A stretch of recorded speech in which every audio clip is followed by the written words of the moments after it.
ఈరోజు మనం ఒక్కసారి జాగ్రత్తగా ఆలోచన చేస్తే క్రైస్తవ జీవితం ఎలా పడితే అలా నడిచేది కాదు.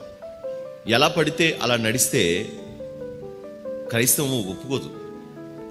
దానికి కొన్ని ప్రత్యేకతలు, ఆ ప్రత్యేకతల ప్రకారంగా మనం జీవిస్తే గానీ నువ్వు అంగీకరించబడవు అనేది స్పష్టంగా చెప్తున్నమాట.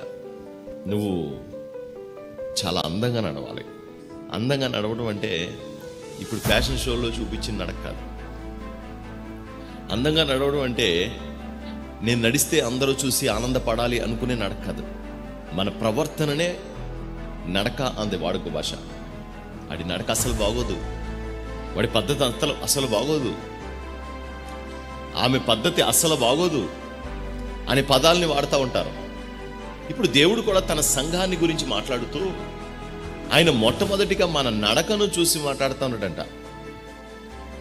నువ్వెంత అందముగా నడుస్తూ ఉన్నావు, నువ్వెంత కరెక్ట్గా వెళ్తా ఉన్నావు అని మన గురించి దేవుడు సాక్ష్యం చెప్పాలి. అలా మనం నడవాలి.